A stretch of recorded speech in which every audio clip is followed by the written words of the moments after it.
Hello dear student, welcome to the learner point.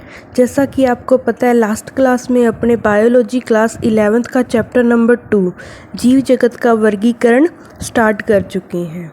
तो आज अपने उसी श्रृंखला को आगे बढ़ाते हुए पढ़ते हैं। जैसा कि आपको पता है, मैंने RH विएक्टर का Monera, protista, fungi, Plantae, Animalia जगत आपको क्लासिफिकेशन में एक चार्ट की फॉर्म में बता दिया था। आज अपने क्या करते हैं कि मोनेरा को रीड आउट करते हैं। मोनेरा जगत, सभी बैक्टीरिया मोनेरा जगत में आते हैं। ये सूक्ष्म जीवों में सर्वाधिक संख्या में होते हैं। यदि कई वर्ड आ जाए ना, मोनेरा का मतलब उसके अंदर क्या आएंगे? बैक्टीरिया। क्या आएंगे बेटा? बैक्टीरिया। बैक्टीरिया क्या होते हैं? एक सूक्ष्म जीव होते हैं। सूक्ष्म जीव कैसे? क्योंकि ये सारे क्या होते हैं? यूनिसेलुलर प्रोकैरियोटिक होते हैं। और अर्थ पे इनकी संख्या क्या है? सर्वाधिक। क्या है इनकी संख्या? सर्वाधिक। और लगभग सभी स्थानों पर पाए जाते हैं। सभी स्थानों का मतलब है कि मुट्ठी भर मिट्टी में सैकड़ों प्रकार के बैक्टीरिया देखे गए हैं। आप एक मुट्ठी भर आप मिट्टी लो ना, उसमें आप क्या है? सैकड़ों प्रकार के बैक्टीरिया देख सकते हैं। ये बैक्टीरिया रहते कहाँ हैं? तो ये गर्म जल के झरनों में रह सकते हैं, मरुस्थल में रह सकते हैं, बर्फ में रह सकते हैं, गहरे समुद्र जैसे विषम एवं प्रतिकूल वास स्थानों जहाँ दूसरे जीव मुश्किल से ही जीवित रहते हैं। अब इनके अंदर ऐसा क्या होता है कि ये इतने टिपिकल एरिया जैसे कि गर्म जल के झरने हो गए, मरुस्थल हो गए, बर्फ़ हो गए, गहरे समुंदर हो गए, इतनी विषम और प्रतिकूल परिस्थितियों में रह सकते हैं और दूसरे जीव नहीं रह सकते। तो यहाँ इसका कोई ना कोई कारण तो होगा। इनके अंदर ऐसा कुछ ना कुछ तो स्पेसिफिक करैक्टर होगा जो दूसरों से क्या होगा? भिन्न होगा। तो देखो, पढ़ते हैं। जहाँ दूसरे जीव मुश्किल से ही जीवित रह पाते हैं में भी पाए जाते हैं। कई बैक्टीरिया तो अन्य जीवों पर या उनके भीतर परजीवी के रूप में भी रहते हैं। विषम और प्रतिकूल परिस्थितियों में तो रहती हैं, साथ में ये क्या रहते हैं? परजीवी की फॉर्म में भी प्रेजेंट रहते हैं। तो इनका क्या है? अभी इस टाइप से विषम और प्रतिकूल परिस्थितियों में रहने का जो है तरीका, वो इनकी सेल वॉल के अंदर है। इनकी जो सेल वॉल होती है वो दूसरे जीवों से क्या होती है? भिन्न होती है, जिसकी वजह से ये गर्म जल के झरनों में, मरुस्थल में, बर्फ में, गहरे समुंदर वगैरह में रह सकते हैं। क्या है? रह सकते हैं। आगे अपने स्टार्ट करते हैं। अब बैक्टीरिया के कुछ अपने टाइप देखते हैं।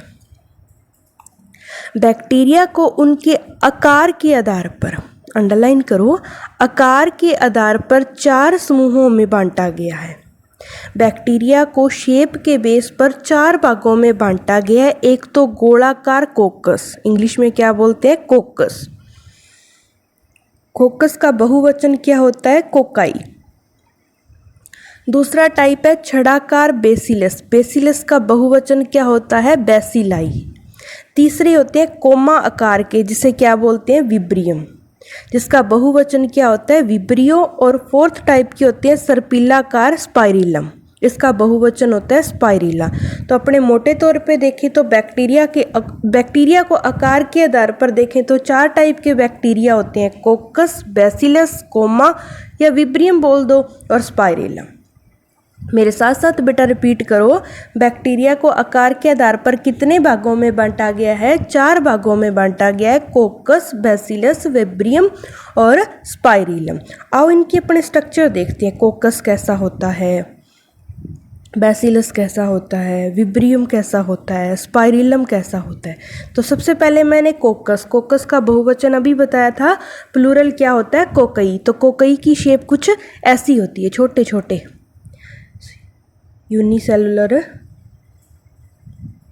यूनिसेलुलर प्रोकैरियोटिक सेल्स होती हैं, वो जुड़ी रहती है बैक्टीरिया की ऐसे गुच्छे में, कोकई। दूसरा टाइप होता है बेसिलाई का। बेसिलाई की शेप ऐसे देख लो। उनके अंदर ये क्या होते हैं? स्पोर होते हैं। स्पोर किसके अंदर काम आएंगे? रिप्रोडक्शन के अंदर काम आएंगे। आगे बढ़ते हैं। ये स्पाइरेलम देख लो, स्पाइरेलम में ये वाली जो स्ट्रक्चर होती है उसे क्या बोलते हैं, कशाब फ्लैजेला, जो किसके अंदर काम आती है, लोकोमोशन में। किसके अंदर काम आती है, लोकोमोशन में। ठीक है। उसके बाद अपने ये कोमा शेप वाले, इसे अपने क्या कहते हैं, विब्रियम कहते हैं। तो ये विब्रियम हो गई। ये अपने किसकी शेप कर दी, बैक्टीरिया की। यद्यपि संरचना में बैक्टीरिया अत्यंत सरल प्रतीत होती हैं, स्ट्रक्चर तो देखिए ना सिंपल सी होती है, परंतु इनका व्यवहार अत्यंत जटिल होता है। इनका जो बिहेवियर है वो क्या है, जटिल है। उपापचय यानी कि मेटाबॉलिज्म की दृष्टि से अन्य जीवधारियों की तुलना में बैक्टीरिया में बहुत अधिक विविधता पाई जाती है। मोस्ट इम्पोर्टेंट लाइन है कि बैक्टीरिया में बहुत अधिक क्या पाई जाती है, विविधता पाई जाती है मेटाबॉलिज्म की दृष्टि से। मेटाबॉलिज्म तो समझते हो, सेल के अंदर जितनी भी केमिकल रिएक्शंस होती हैं उन्हें क्या बोलते हैं अपने, मेटाबॉलिज्म। उदाहरण स्वरूप वे अपना भोजन इनऑर्गेनिक यानी कि अकार्बनिक पदार्थों से संश्लेषित करते हैं, बना सकते हैं फूड, वो खुद भी बना सकते हैं और किसी से ले भी सकते हैं। तो जो उदाहरण स्वरूप वे अपना भोजन इनऑर्गेनिक पदार्थों से संश्लेषित करते हैं। उलझाने वाली बात है, ऑर्गेनिक से करते हैं कि इनऑर्गेनिक से, तो टिक क्या करके आओगे आप, इनऑर्गेनिक। ये प्रकाश संश्लेषी, स्वपोषी अथवा रसायन संश्लेषी होते हैं। याद करो मैंने RH रिएक्टर का 5 किंगडम क्लासिफिकेशन में आपको मोनेरा के अंदर बताया था कि उनके पोषण की विधि कैसी हो सकती है, स्वपोषी में प्रकाश संश्लेषी अथवा रसायन संश्लेषी स्वपोषी होते हैं। अर्थात वे अपना भोजन स्वयं संश्लेषित नहीं करते हैं, अपितु भोजन के लिए अन्य जीवधारियों अथवा मृत कार्बनिक पदार्थों पर निर्भर रहते हैं। तो उनका नेचर स्वपोषी का था। स्वपोषी में अपने प्रकाश संश्लेषी और अपने क्या कर दिया, प्रकाश संश्लेषी और रसायन संश्लेषी कर दिया। उसके बाद अपने कहाँ पहुँच गए कि ये क्या करते हैं, परपोषी यानी कि परजीवी की फॉर्म में भी रह सकते हैं। तो ये जितने भी मृत कार्बनिक पदार्थ होते हैं उनसे अपना फूड की फॉर्मेशन कर लेते हैं। ठीक है। और संश्लेषण कैसे करते हैं खाने का, अकार्बनिक पदार्थों से संश्लेषित कर सकते हैं। तो मृत कार्बनिक पदार्थों पर निर्भर होते हैं। संश्लेषण ये इनऑर्गेनिक भी कर सकते हैं। प्रकाश संश्लेषण और रसायन संश्लेषण के द्वारा ये क्या होते हैं, स्वपोषी विधि द्वारा अपने फूड की फॉर्मेशन भी कर सकते हैं। तो यहाँ पे एक एक पॉइंट है वो आपकी नीट PGT TGT के लिए बेनिफिशियल है। NCERT की एक एक लाइन से क्वेश्चन आए हैं और आगे भी आते आएंगे। आगे चलते हैं अब अपने बैक्टीरिया के अंदर टाइप देखते हैं। सबसे पहले टाइप है आद बैक्टीरिया यानी कि प्रिमिटिव बैक्टीरिया। ये विशिष्ट प्रकार के बैक्टीरिया होते हैं। कैसे होते हैं भाई, विशिष्ट प्रकार के बैक्टीरिया होते हैं। ये बैक्टीरिया अत्यंत कठिन वासस्थानों, अंडरलाइन करो, अभी मैं बात करके आई थी ना, बैक्टीरिया में विविधता बहुत होती है। कोई गर्म झरनों में रह सकता है, कोई समुद्र में रह सकता है, विषम प्रतिकूल परिस्थितियों में। तो वो प्रिमिटिव टाइप के बैक्टीरिया ही रह सकते हैं कठिन वास स्थानों में। कठिन वास स्थानों का मतलब क्या है, जैसे मान लो लवणीय क्षेत्र में जहाँ पर नमक की क्या है, प्रचुरता हो, उस एरिए को क्या बोलते हैं, हेलोफी। हेलोफी लवणीय क्षेत्र को क्या बोलते हैं, हेलोफी। गर्म झरनों वाले एरिए को क्या बोलते हैं, थर्मो एसिडोफिलस। कच्छ क्षेत्र को क्या बोलते हैं, मेथेनोजेन में पाए जाते हैं। तो आद बैक्टीरिया कौन कौन से एरिया में पाए जाते हैं, हेलोफी, थर्मो एसिडोफिलस, कच्छ क्षेत्र यानी कि मेथेनोजेन में। आद बैक्टीरिया तथा अन्य बैक्टीरियों की सेल वॉल की संरचना एक दूसरे से भिन्न होती है। मैंने अभी बताया था ना भी इतने कठिन एरिया में रहने के कारण कोई तो होगा भी, इनकी शेप के अंदर, इनकी सेल वॉल के अंदर कुछ तो ऐसा होगा जिसके कारण ये इस एरिया में रह सकते हैं और बाकी जीव नहीं रह सकते हैं। तो उसका रीज़न है इनकी सेल वॉल। क्या है भाई, सेल वॉल। प्लीज़ इस बात को अंडरलाइन करो बेटा। और यदि आपको साइंस की टेस्ट सीरीज चाहिए तो अपना लर्निंग ऐप डाउनलोड करो और अपने वहाँ पर साइंस की टेस्ट सीरीज शुरू कर देंगे। जैसी भी आपको ठीक लगे, 11th-12th की टेस्ट सीरीज शुरू करवाना चाहते हो तो पहले वो कर लेंगे अपने। यदि 6 to 10th NCERT यानी कि CTET, RTET इन सब के लिए करवाना चाहते हो तो अपने वो शुरू कर लेंगे। ओके, अब अपने आगे चलते हैं। यही लक्षण इन्हें प्रतिकूल अवस्थाओं में जीवित रखने के लिए उत्तरदायी है। कौन सा लक्षण? इनकी सेल वॉल। मैथेनोजेन अनेक रूबिनेंट पशु कौन से होते हैं? जो जुगाली करते हैं, जैसे गाय या भैंस के आंत में पाए जाते हैं, इंटेस्टाइन में, तथा इनके गोबर से मीथेन जैव गैस का उत्पादन करते हैं। इनके गोबर में कौन सी गैस होती है बेटा? मीथेन गैस होती है। इसको भी आपको क्या है, याद रखना है।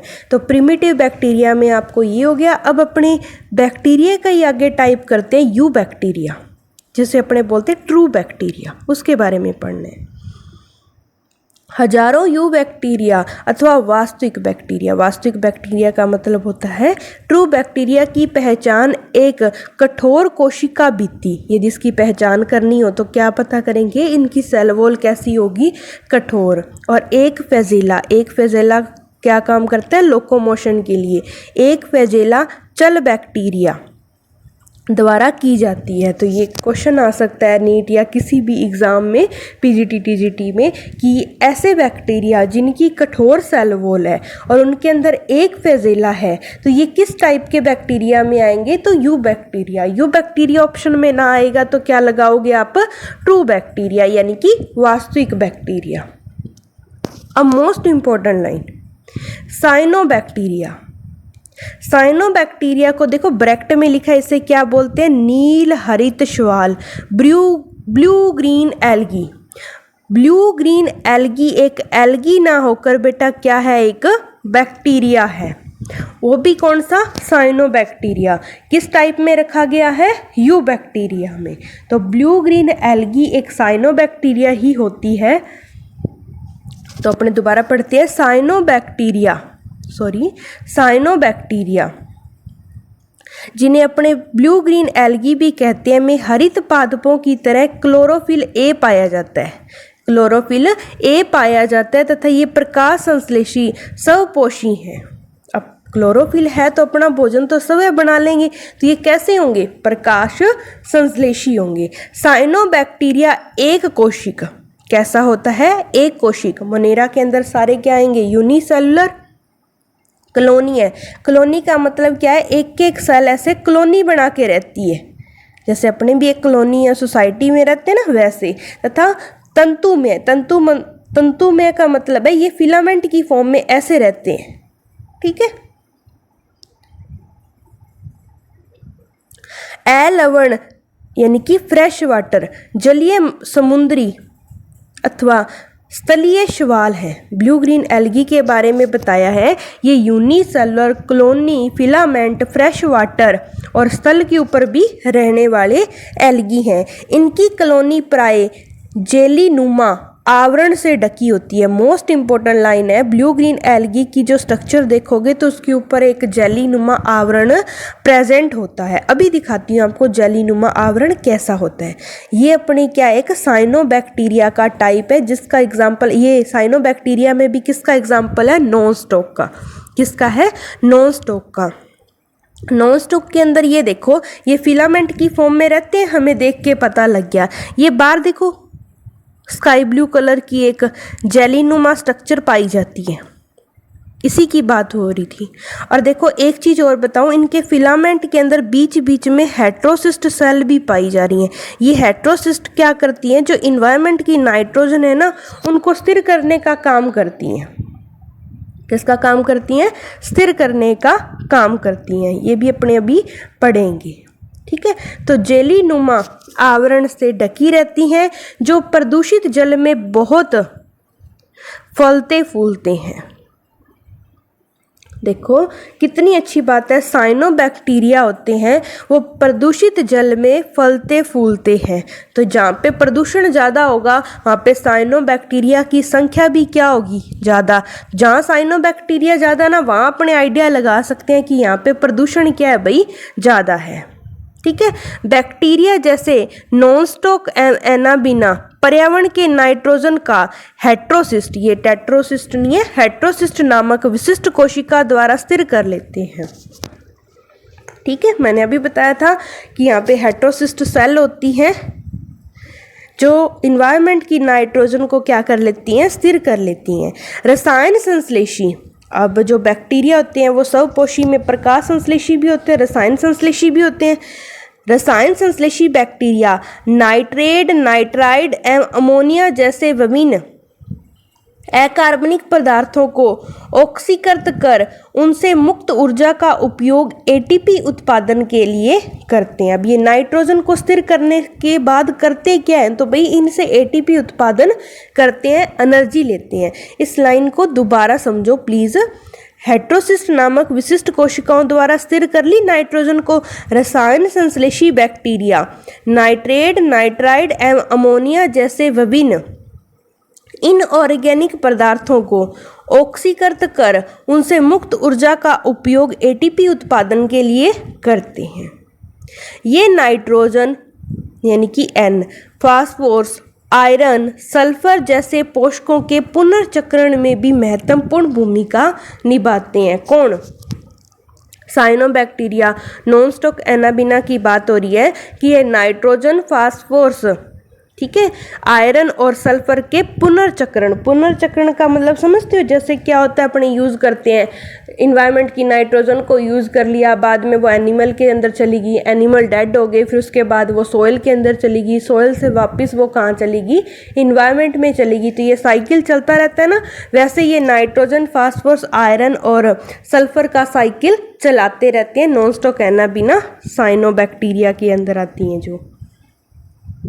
उसके बाद क्या होते हैं, परपोषी बैक्टीरिया प्रकृति में बहुलता से पाए जाते हैं और इनमें अधिकतर महत्वपूर्ण अपघटक होते हैं। जो परपोषी बैक्टीरिया होते हैं ना, वो इस अर्थ पे क्या होते हैं, ज़्यादा होते हैं और एज ए वो काम करते हैं डीकम्पोजर की तरह। डीकम्पोजर क्या होता है कि सड़े गले पदार्थ को आप फेंक दो, कुछ टाइम बाद आप देखोगे ना तो वो सड़ा गला पदार्थ है वो मिट्टी के अंदर ही मिल जाता है। क्यों? क्योंकि उसके ऊपर डीकम्पोजर बैक्टीरिया ने वर्क करके उसको क्या कर दिया, नष्ट कर दिया। इन परपोषी बैक्टीरियों में से अनेक का मनुष्य के जीवन संबंधी गतिविधियों में महत्वपूर्ण प्रभाव है, जैसे दूध से दही बनना लैक्टोबैसिलस बैक्टीरिया के द्वारा, एंटीबायोटिक के उत्पादन में, प्रतिजैविकों के उत्पादन में, लेग्यूम पादपों की जड़ों में, लेग्यूम पादप जो मटर वगैरह होते हैं ना, उनकी जड़ों में नाइट्रोजन स्थिरीकरण में सहायता करते हैं। तो उनकी जड़ों के अंदर क्या होते हैं, ये बैक्टीरिया होते हैं जो क्या करते हैं, नाइट्रोजन स्थिरीकरण का काम करते हैं। ऐसा नहीं है ये हमारे लिए लाभदायक है, ये हमारे लिए हानिकारक भी होते हैं, दोनों ही चलते हैं ये। कुछ बैक्टीरिया रोगजनक भी होते हैं जो मनुष्य, फसलों, फार्म व पालतू पशुओं को हानि पहुंचाते हैं। विभिन्न बैक्टीरिया के कारण हैजा, टाइफाइड, टिटनस, साइट्रस कैंकर जैसी बीमारियां होती हैं। तो आपको ये बीमारियों के नाम हर हाल में याद रखने हैं कि बैक्टीरिया से हैजा होता है, टाइफाइड होता है, टिटनस होता है, साइट्रस होता है और कैंकर होता है। कितने रोग आ गए अपने एनसीईआरटी के अकॉर्डिंग, 4, 5। ये 5 आपको रोग ऐसे की ऐसे याद रखना है, ये मैच में क्वेश्चन आता है। तो प्लीज़ जैसे जैसे एनसीईआरटी की लाइंस लिखी हुई हैं उनको अच्छे से लर्न करने का ट्राई करो। तो बैक्टीरिया से होने वाले रोग हैजा, typhoid, tetanus, citrus and canker. ठीक है, ये अपने फिलामेंट, शवाल, नॉनस्टॉक की स्ट्रक्चर को अपने रीड आउट कर चुके हैं। आइए अपने अब आगे देखते हैं। बैक्टीरिया प्रमुख रूप से कोशिका विभाजन द्वारा प्रजनन करते हैं। अब आपको पता है ना, प्रोकैरियोटिक जितनी भी सेल होती हैं उनके अंदर रिप्रोडक्शन और ग्रोथ एक ही बात है। जैसे मान लो ये अपना बैक्टीरिया है, ठीक है, इसने क्या की, जैसे डिवीज़न करना है, ठीक है, तो ये क्या है, 2 सेल के अंदर क्या हो जाएगा, डिवाइड। ये इसकी क्या होती है, ग्रोथ, और ये इसका क्या हो गया, रिप्रोडक्शन। अब ग्रोथ भी करेगा तो कैसे करेगा, थोड़ा सा बड़ा होके बीच में से ब्रेक हो जाएगा। तो यानी कि इनकी ग्रोथ और रिप्रोडक्शन क्या होती है, सेम ही होती है। किनकी? यूनिसेलुलर ऑर्गेनिज्म की। तो ये जो रिप्रोडक्शन करते हैं वो किनके द्वारा करते हैं? कोशिका विभाजन यानी कि सेल डिवीजन द्वारा। कभी कभी विपरीत परिस्थितियों में ये क्या बनाते हैं? बीजाणु। अभी मैंने आपको बीजाणु की स्ट्रक्चर दिखाई थी, बेसिलाई के अंदर वो चम्मच से शेप में दिखाई थी कि नहीं दिखाई थी? वो स्पोर बनाते हैं जब परिस्थितियां क्या हों? विपरीत हों। ये लैंगिक प्रजनन भी करते हैं। आपको याद हो RH रिएक्टर में मैंने बताया था कि मोनेरा के अंदर कॉन्जुगेशन यानी कि संयुग्मन होता है। क्या होता है? मैंने आपको बताया था संयुग्मन होता है। संयुग्मन इनके लिए तो क्या होगा? लैंगिक प्रजनन ही होगा। संयुग्मन का मतलब है दो बैक्टीरिया का आपस में जुड़ना और उनके जेनेटिक मटेरियल का क्या करना? स्थानांतरण करना, ट्रांसफर करना। ठीक है, जिनमें एक बैक्टीरिया से दूसरे बैक्टीरिया में DNA का पुरातन स्थानांतरण होता है। पुरातन यानी कि पूरा ट्रांसफर होता है। अपने इसको देखते हैं। देखो ये देखो, ये होती है बैक्टीरिया की स्ट्रक्चर। देखो एक विभक्त होता हुआ बैक्टीरिया दिखा रखी है। ठीक है, एक बैक्टीरिया ये हो गया, एक बैक्टीरिया ये कॉन्जुगेशन कर रहे हैं। ये इनका क्या था? DNA मटेरियल है। ठीक है, ये अंदर वाली इनर, इससे प्लाज्मा मेम्ब्रेन, इसके ऊपर वाली को सेल वॉल बोलते हैं। ठीक है, ये इधर चला जाए, ये इधर चला जाए, तो ये इनका लैंगिक जनन हो गया। आ जाओ अब आगे। माइकोप्लाज्मा ऐसे जीवधारी हैं। अब मोनेरा के अंदर माइकोप्लाज्मा को और पढ़ना है जिसमें सेल वॉल बिल्कुल नहीं पाई जाती। ये क्वेश्चन बहुत अच्छा है। मोनेरा के अंदर वैसे तो सारे किसको रखा गया है बेटा?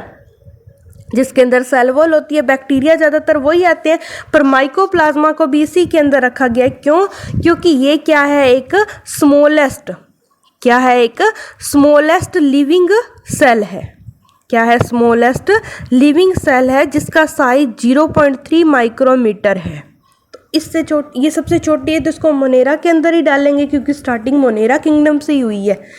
ठीक है, इनके अंदर सेल वॉल नहीं पाई जाती। ये सबसे छोटी जीवित कोशिका है, स्मॉलेस्ट लिविंग सेल है, जो ऑक्सीजन के बिना भी जीवित रह सकती है। इनको ऑक्सीजन की कोई लोड़ नहीं है। अनेक माइकोप्लाज्मा प्राणियों और पादपों के लिए रोगजनक है। ये एनिमल्स और प्लांट्स में क्या फैलाते हैं? रोग फैलाते हैं। आई होप आपको मोनेरा जगत कंप्लीट समझ आ गया होगा। अब अपने प्रोटिस्टा जगत को नेक्स्ट क्लास में स्टार्ट करेंगे। तो आपको कोई भी दिक्कत हो तो आप कमेंट बॉक्स में बता दो, और अपने यदि टेस्ट सीरीज लेनी है तो अपने ऐप लर्निंग ऐप को डाउनलोड कर लो। अपने वहाँ पर अपने साइंस की test series 6 to 12th science के लिए शुरू कर देंगे। Thank you so much.